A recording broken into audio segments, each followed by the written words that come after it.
جی ناظرین، پروگرام میں ایک مرتبہ آپ کو پھر خوش آمدید کہیں گے، اور اس وقت جو ہے وہ ٹائم ہوا ہے عالمی جائزہ کا، اور عالمی جائزہ میں ہم اپنے ایک مہمان کے ساتھ آپ کی خدمت میں حاضر ہوا کرتے ہیں، اور جو بھی سچویشن بدلتی ہوئی مشرق وسطیٰ کی اور دنیا کی ہوتی ہے اس کے اوپر آپ کو باخبر رکھنے کی کوشش کیا کرتے ہیں۔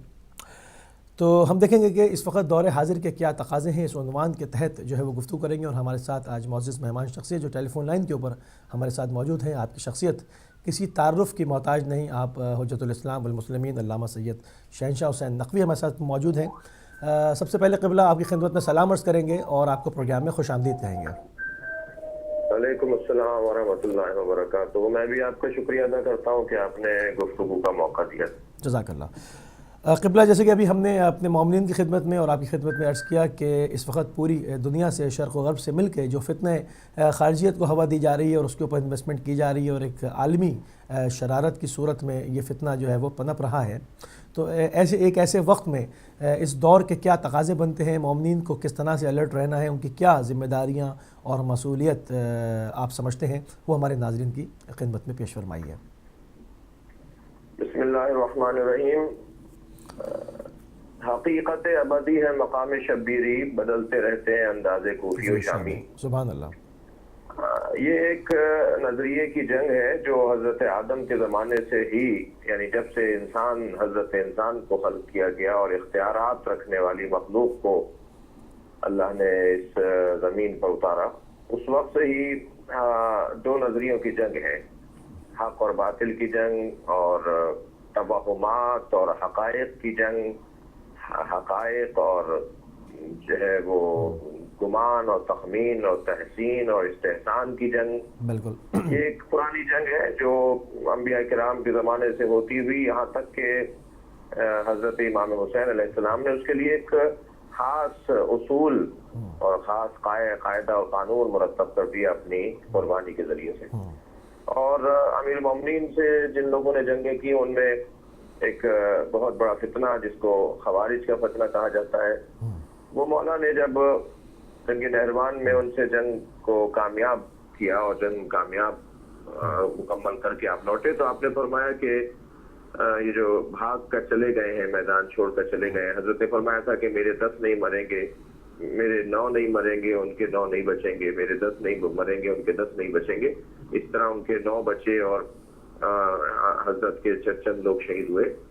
تو لوگوں نے پوچھا کہ یہ جو فرار ہو کر چلے گئے ہیں، جسے مفسرین نے اور شارحین نے نہج البلاغہ نے لکھا ہے کہ کچھ یمن کی طرف گئے، کچھ جو ہے وہ افریقہ کی طرف گئے، اور اسی طرح ممکن ہے کچھ افغانستان کی طرف آئے ہوں۔ تو اس وقت میں کسی نے پوچھا حضرت سے کہ یہ لوگ تو ختم ہو گئے، حضرت نے فرمایا نہیں، یہ ختم نہیں ہوئے ہیں، ہر کچھ مدت کے بعد یہ فتنہ باہر آئے گا، اور مومنین کا اور واقعی مسلمین کا، واقعی مسلمانوں کا، اسلام میں حقیقی رکھنے والوں کا امتحان اور آزمائش جو ہے وہ ہوگی۔ تو اس وقت جو عالمی سطح پر خوارج کا فتنہ، ان کو سنی نام نہیں دیا جا سکتا، انہیں برادران اہل سنت کے ساتھ نہیں جوڑا جا سکتا، یہ خوارج ہے۔ اور خوارج کا مزاج حضرت علی علیہ السلام کے زمانے میں جو تھا وہی آج بھی کا وہی ہے، بولیے بھی ویسے ہی ہیں، طریقہ کار بھی ویسے ہی ہے۔ تو اس وقت میں ہمیں جس انداز سے اپنی زندگیوں کو اور اپنے معاملات کو اور اپنے قومی وقار کو اور اسلامی اقدار اور تہذیب کو محفوظ رکھنے کی ضرورت ہے، اس کے لیے بہت زیادہ سمجھداری چاہیے۔ ہمارے لیے اس وقت ہماری مرجعیت نظام ولایت فقیہ، ہمارے یہاں کی علاقائی اور ملکی قیادتیں اور علماء کرام اور آپ جیسے افراد جو نظر رکھتے ہیں عالمی حالات پر، ان کی جانب سے جو رہنمائی دی جاتی ہے، جو ایک لوگوں کو ایک اصول دیے جاتے ہیں، اس کی طرف ہماری عوام کو چاہیے کہ توجہ رکھیں۔ آپ دیکھیں کہ اس وقت عالمی منظرنامہ بھی سیاست کا تبدیل ہو رہا ہے، ایران پہ سے پابندیاں ختم ہو گئی ہیں اور ختم ہونے کے اس کے مراحل طے پا رہے ہیں۔ ادھر جو ہے وہ امریکہ بہادر نے 36 عرب ممالک کو اور چند دیگر ممالک کو ملا کر ایک جگہ کھڑا کر دیا، ادھر پابندیاں ختم کر دیں اور خود ایران سے تعلقات اچھے کر لیے نسبتاً، اور ان لوگوں کو ایران کے مقابل کھڑا کر دیا۔ پھر شیخ باقر نمر کی شہادت اور اس کے بعد ہونے والی تبدیلیاں اور پھر عالمی سطح پہ جو ایک باقاعدہ دو نظریوں کا ظہور ہو رہا ہے، یعنی دو باقاعدہ بنی ہاشم اور بنی امیہ کی لڑائی، اور وہ جو لڑائی تھی، جو جنگ تھی، اس کا اظہار دوبارہ سے ہو رہا ہے۔ یعنی آپ دیکھیں کہ 1924 میں جو جنت البقیع کو منہدم کیا گیا، اور پھر کربلا پہ چڑھائی کی گئی، پھر جنت المعلیٰ کو منہدم کیا گیا، اور اس وقت خلافت عثمانیہ کے نام سے حکومت کو ختم کیا گیا۔ تحریک خلافت ہندوستان سے شروع ہوئی، جس میں مولانا محمد علی جوہر اور کچھ شیعہ شخصیات بھی اس میں موجود تھیں۔ انہوں نے اس وقت میں ہی اپنے احتجاج کو ریکارڈ کروا کے، میں تو کہتا ہوں ان کا بڑا کارنامہ تھا جب انہوں نے تحریک خلافت بنا کر اس بات کو واضح کر دیا تھا، تاریخ میں ثبت کروا دیا تھا کہ یہ مزارات تھے اور مزارات گرائے گئے تھے۔ تو اس صدی میں، ہماری صدی میں 1924 سے پھر دوبارہ بنی ہاشم اور بنی امیہ کی جنگ کا آغاز ہو گیا۔ ہم لوگ بنی ہاشم کو آن کرتے ہیں، ہم بنی ہاشم کے پیروکار ہیں، ہم بنی ہاشم کی جو اقدار، تہذیب، ان کی جو سیرت تھی، ان کے جو ان کی انسانیت تھی، ہم اس کے مروج ہیں، ہم اس کے جو ہے وہ مشتہر اور اشتہار کرنے والے ہیں اس کو، اور اس طرف بھی بہت واضح طور پر لوگ ہیں جو ان نظریات کو آگے بڑھا رہے ہیں۔ لہٰذا اس وقت تو میں سمجھتا ہوں کھل کر دو نظریات سامنے آ گئے، مگر اس کے باوجود یعنی دو کھل کر نظریات سامنے ہیں۔ ہم تو کبھی بھی چھپے ہوئے لوگ نہیں رہے، ہم نے تو کبھی اپنی نشانیوں کے بغیر زندگیاں نہیں گزاری۔ ہم تو علامتوں کے ساتھ جینے والے لوگ ہیں، ہم نشانیوں کے ساتھ جینے والے لوگ ہیں۔ ہماری گردنیں کٹتی رہی مگر ہم نے نظریے سے ہاتھ نہیں اٹھایا۔ ہماری قوم کے ساتھ جو عالمی سطح پہ زیادتیاں ہوئی، یمن میں آپ دیکھ لیجئے کیا ہوا، بحرین میں کیا ہوا، ان امارات کے ممالک میں ناموں کی بنیاد پر لوگوں کو ملک سے نکالا گیا، نوکریاں ان کی ایک مہینے کے نوٹس پہ ختم کر دی گئی، اور اس کے علاوہ دیگر ممالک کے اندر جو زیادتیاں رہی ہیں ہمارے ساتھ، مگر اس کے باوجود عزاداری کو فروغ ملا، تشیع کا تعارف پھیلا، مرجعیت کو تقویت ملی، اور مومنین جو پوری جہان میں، پوری دنیا میں ہیں، ان میں اضافہ ہوا۔ ہمارے ہاں تو ہمارے نظریے کو تقویت ملی ہے۔ بالکل بالکل بالکل۔ تو مجموعی طور پر یہ جو دوسرے طبقہ تھا جو اپنے آپ کو چھپاتا رہتا تھا، وہ کھل کر سامنے آیا ہے، اور انہوں نے اپنے اس اندر کے بت کو، یا اندر کی جو ان کی خباثتیں تھیں، ان کو ظاہر کرنا شروع کیا۔ بی بی زینب کا روزہ اس وقت جو ہے وہ دشمن کی عزت پر ہے اور نشانے پر ہے، اور ابھی آپ نے دیکھا کہ عراق کے بعض علاقوں میں بزرگوں کے مزارات کے ساتھ جو کچھ ہوا، اور خود افغانستان میں پاکستان میں جو کچھ ہمارے ساتھ ہو رہا ہے۔ اچھا، یہاں بھی ہمارے ملک میں بھی، اور خاص طور پہ پاکستان میں، جن علماء کرام نے طالبان یا داعش اور فلاں لشکر اور فلاں جو ہے وہ تنظیموں کے لیے نرم گوشوں کا اظہار کیا، آج وہ ذلیل ہو رہے ہیں، خوار ہو رہے ہیں، ان کی عزت نہیں ہے، بالکل ان کا کوئی احترام نہیں ہے ان علماء کا جن لوگوں نے ان دہشت گرد اور شدت پسند جماعتوں کی حمایت کی، ان کے لیے نرم گوشوں کا اظہار کیا۔ تو الحمدللہ ہماری تصویر معاشرے میں اچھی ہے۔ آج ایک یہودی سے آپ پوچھیں کہ مسلمانوں میں تمہیں کون سا بہتر مسلمان لگتا ہے، آج ایک ہندو سے پوچھیں، آج آپ عیسائی سے پوچھیں، آج آپ غیر مسلم سے پوچھیں، آج خود مسلمان کو اس کے سر پہ قرآن رکھ کے پوچھیں کہ تمہارے نزدیک اس وقت مسلمانوں کی عزت و آبرو کون سے مسلمانوں کے سے زیادہ پھیلتی ہے، کون سا مسلمان ہے جو مسلمانوں کی آبرو کا سبب بن رہا ہے، اور کون سا مسلمان ہے جو مسلمانوں کی بے آبروئی کر رہا ہے۔ تو میں قرآن تمہارے سر پہ رکھ کے تم سے قسم دیتے ہیں تمہیں، تو آپ یقین جانیے کہ ایک منصف مزاج غیر شیعہ بھی یہی کہے گا کہ شیعہ حضرات نے مسلمانوں کو ذلیل نہیں کروایا پوری دنیا میں۔ بے شک بے شک۔ اچھا، تو میں ہرگز یہ بات بھی آپ کے توسط سے کرتے ہوئے کہہ دوں کہ میں یہ جو گفتگو کر رہا ہوں یہ ایک تجزیہ ہے اور ایک حقیقت ہے، اور یہ ہرگز تعصب کی بات نہیں ہے، اور الحمدللہ ہمیں جو امام حسین کے ذکر سے نظریہ ملا ہے، ہم رونے والے لوگ ہیں، اس لیے کسی کو رلاتے نہیں ہیں، ہم غم زدہ لوگ ہیں، لہذا کسی کو غم زدہ کرتے نہیں ہیں۔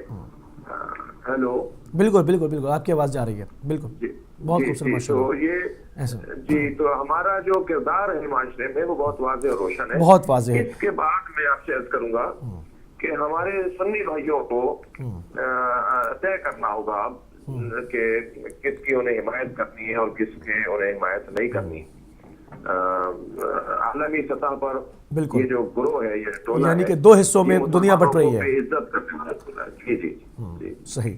اچھا، اس کا ایک دوسرا پہلو ہے کہ جس طرح سے ہم دیکھتے ہیں کہ ریسرچ انسٹیٹیوٹس کے اندر بھرمار ہے پی ایچ ڈیز کی، جو کہ خصوصاً خاصی باقاعدہ شیعت کے اوپر پی ایچ ڈیز کر رہے ہیں فارن کنٹریز میں لوگ، اور ان کے تھنک ٹینک ہیں، اور وہ شیعت کے اندر جو ہے وہ فتنے کو ایجاد کر رہے ہیں۔ تو ایک ایسے وقت میں جب ہمارے اوپر فوجی یلغار بھی ہے، ہمارے اوپر نظریات کی مختلف بھرمار بھی ہے، اور یہ تمام کام ہو بھی رہا ہے، تو ہماری کیا ذمہ داری بنتی ہے؟ آیا ہم ایسے انسٹیٹیوٹ بنانے میں کامیاب ہوئے ہیں جہاں پر ہم ایسے فتنوں کا جو ہے وہ مختلف لینگویجز کے ساتھ، انگلش کے ساتھ، عربک کے ساتھ، پرشین کے ساتھ ہم دفاع کر سکیں؟ کیونکہ یہ بھی ایک بہت بڑا سوشل میڈیا کے اوپر ایک سلسلہ جو ہے وہ نظریات کو بگاڑنے کا جاری و ساری ہے۔ میں آپ سے عرض کروں کہ اتنا ضرور ہے کہ جب ظلمات یعنی کثرت، گمراہی کی کثرت ہوتی ہے تو نور مفرد اور اکیلا ہی کافی ہوتا ہے۔ یعنی قرآن مجید میں بھی، ہلو جی جی بالکل بالکل، آپ کی آواز جا رہی ہے، فرمائیے فرمائیے۔ جی جی، قرآن مجید میں بھی ظلمات جمع استعمال ہوا ہے، ظلمت کی جمع ظلمات استعمال ہوئی ہے، اور نور ہمیشہ مفرد ہی استعمال ہوا ہے۔ سبحان اللہ۔ یہ ہمارے اوپر 10 رستوں سے حملہ کرتے ہیں، اور ہم ایک جواب میں اس کے تمام تر حملات کا جو رد پیش کر دیتے ہیں۔ تو کیونکہ کثرت اور قلت، یا کہیے کہ تعداد کے حساب سے جو ہمارے خلاف یلغار ہے وہ اس میں تعداد زیادہ ہے، لیکن دلیل اور استدلال اور برہان جو اللہ نے ہمیں نہج البلاغہ پڑھنے والوں کو، صحیفہ سجادیہ پڑھنے والوں کو، اور حسین ابن علی کو پڑھنے والوں کو دی ہے، وہ ان لوگوں کو نصیب ہی نہیں ہے، ان کو پتہ ہی نہیں ہے، یہ اس وادی کی لوگ نہیں ہیں۔ جب یہ ہماری نظریات پر حملہ کرتے ہیں علمی دنیا میں، تو آپ نے یہ دیکھا ہے، آپ تو خود ایک میڈیا اور ایک رسانے سے آپ کا تعلق ہے، کہ اگر 10 حملے ہوتے ہیں تو ہمارا ایک جواب ہی کافی ہوتا ہے۔ اور الحمدللہ مختلف ٹی وی چینلز ہیں، ہادی ٹی وی ہے، اہل بیت ٹی وی ہے، زہرا ٹی وی ہے، آپ کا ٹی وی ہے، پیام والوں نے کام کیا ہوا ہے۔ اس وقت پوری دنیا میں کوئی 50 ہو مکتب اہل بیت کی ترجمانی کرنے والے ٹیلی ویژن ٹی وی ہیں۔ افغانستان سے آیت اللہ محسنی کا ٹیلی ویژن ہے، اور دیگر جو اہل بیت کی صحیح اور سالم تعلیمات کو آگے پہنچاتے ہیں، اور متعصب نہیں ہے الحمدللہ ہم لوگ، ہم فتح پھیلانے والے اور دل آزاری کرنے والے لوگ نہیں ہیں۔ تو وہ جو حملات ہمارے اوپر نظریات کے ہوتے ہیں، اچھا کالج یونیورسٹیوں میں جہاں تک بات ہے، تو وہاں بھی الحمدللہ ہمارے دینی مدارس کے پڑھے ہوئے جوان مختلف کالجوں میں، مختلف یونیورسٹیز میں اپنی تعلیم کو آگے بڑھا رہے ہیں۔ اور میں آپ کو اچھی خبر یہ دوں کہ پاکستان کے کئی یونیورسٹیز میں ہمارے جو دینی مدارس کے پڑھے ہوئے طالب علم ہیں، جب وہ پی ایچ ڈی کے لیے پھر کے لیے ایڈمیشن لیتے ہیں، تو اساتذہ یونیورسٹی کے یہ کہتے ہیں کہ یہ ہماری مدد کرنے آئے ہیں، یہ ہم سے پڑھنے نہیں آئے ہیں۔ ہمارے یہاں کے طالب علموں میں جو قابلیت ہوتی ہے وہ یونیورسٹی کے طالب علموں سے میں بڑی آرام سے کہہ رہا ہوں کہ زیادہ ہوتی ہے، اور کیونکہ ہمارے یہاں پڑھائی کا معیار جو دینی مدارس میں ہوتا ہے وہ معیار بہرحال جو ہے وہ بہت ہی مضبوط معیار ہے۔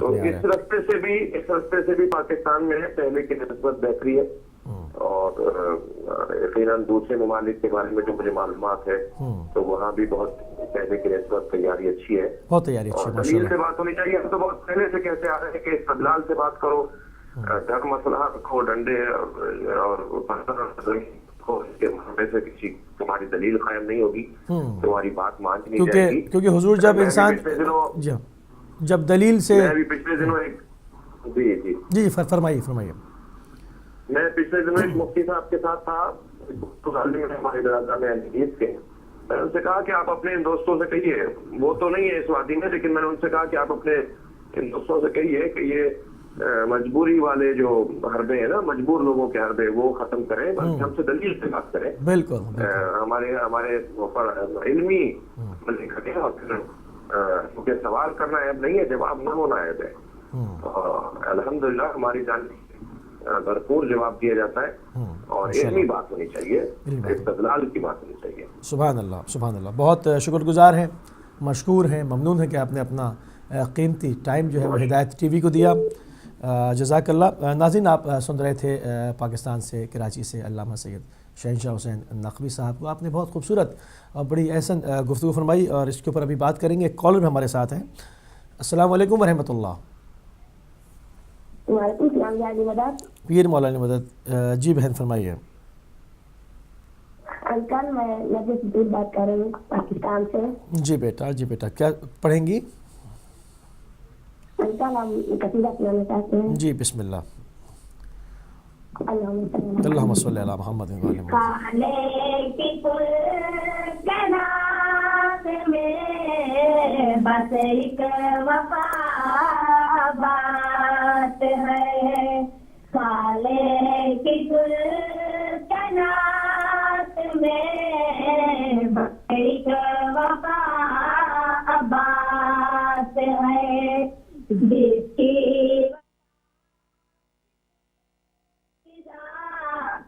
ہے وہ مثال بات ہے. جس کی وفا بھی خود فضا ہے وہ مثال بات.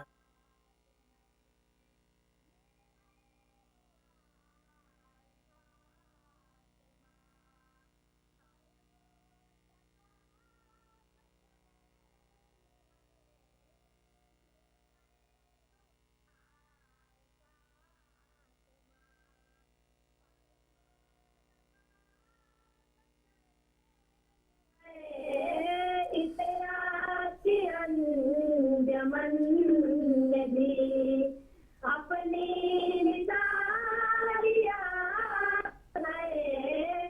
اپنی مثال یاد ہے.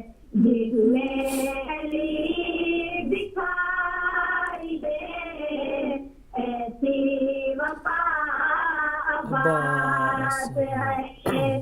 جس میں علی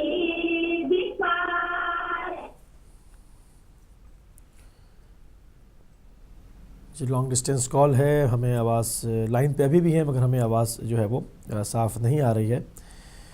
آپ دوبارہ شامل ہو سکتی ہیں, فون کر سکتی ہیں, اور مختلف کالرز کے لیے بھی نمبر جو ہے وہ آویزہ کر دیے گئے ہیں. آپ ہمارے پروگرام میں شامل ہو سکیں گے. کچھ ہی لمحات کے بعد ہم جو ہے وہ ناظرین بریک پر جائیں گے. ابھی آپ سن رہے تھے کالر سے پہلے علامہ سید شہنشاہ حسین نقوی صاحب کو. آپ نے بہت جامع اور بہترین مدلل گفتگو فرمائی. آپ نے کہا کہ یہ دو نظریات کی جنگ ہے, یہ بنی امیہ اور بنی ہاشم کی جنگ ہے, اور ہم بنی ہاشم کو اون کرتے ہیں, ان کی تعلیمات کو, ان کی اقدار کو, ان کی شرافت کو, ان کے کمالات کو ہم اون کرتے ہیں اور اس کے اوپر قائم رہیں گے. ہمیں چاہے کہ پوری دنیا سے شرق و غرب سے کتنے ہی فتنے اٹھنے, گو کہ یہ دور فتنوں کا دور ہے اور کتنے ہی جہتوں کے ساتھ مختلف فتنے سر اٹھائیں, مگر جو ہے وہ کہتے ہیں کہ نور جو ہے وہ اکیلا ہی کافی رہتا ہے, اور اس کے دلیل و برہان سے گفتگو کی جائے تو وہ کافی رہتی ہے. اور جہاں ہم دیکھتے ہیں جہاں پر جو لوگ اسلحہ اٹھا لیتے ہیں, ڈنڈے اٹھا لیتے ہیں, لاٹھیاں اٹھا لیتے ہیں, وہ ان کے بے دلیل ہو جانے کی جو ہے وہ خود ایک دلیل بن جایا کرتی ہے. جب انسان عقل اور برہان کو چھوڑ دیتا ہے, اس کے پاس چیزیں نہیں ہوتی, وہ بے بس ہو جاتا ہے کہ سامنے والے کی دلیل کا جواب لانے کے لیے, تو وہ کیا کرتا ہے, اسلحہ اٹھا لیتا ہے, مارنے مرنے پہ تل جاتا ہے. ہم دشمن کی ہم جو اضطرابی کیفیت دیکھ رہے ہیں, جس وقت مقبوضہ حجاز کے جو حکمران, دہشت گرد حکمران ہیں, ان کی جو ہم بے چینی دیکھ رہے ہیں کہ جب وہ یمن کے اندر شکست کھاتے ہیں, ایک مظلوم ملت کے ساتھ, ایک غریب ملت کے ساتھ ان کو شکست فاش ہوتی ہے. وہ بحرین کے اندر اپنے مذموم مقاصد کو پورے نہیں کر سکتے, حالانکہ کتنی حرمت کرتے ہیں حسینیات کی, مساجد کی, قرآن تک جلائے گئے وہاں, مگر جب وہ اپنے مقاصد میں کامیاب نہیں ہوتے تو ایک 34 ملکی اتحاد کا ڈھونگ رچا کر جو ہے وہ اپنی نابودی کا خود سامان کرنے چلے ہیں. یہ وہ چیز ہے جو کہ دشمن کو بے دلیل کر دیتی ہے. اس کے پاس برہان نہیں رہتی, اس کے پاس بات کرنے کا حوصلہ و سلیقہ نہیں رہتا, تو وہ اپنے بل سے نکل پڑتا ہے. یہی کچھ ناظرین ہو رہا ہے, اور اسی کے اوپر ہم کالرز کو بھی لیں گے, اس کے اوپر بات بھی کریں گے, اور ہمارا ٹاپک جو ہے وہ دور حاضر کے تقاضے رہے گا. اس عنوان کے تحت جو ہے وہ آج کا ہمارا پروگرام جاری و ساری رہے گا. ہمیں جانا ہوگا ایک مختصر سی بریک پر. بریک سے واپس آئیں گے تو آپ کی قیمتی آراء کو بھی شامل کریں گے. آپ کی قیمتی آراء کا بھی ہمیں شدت سے انتظار رہتا ہے, تو چلیں گے ایک بریک پہ.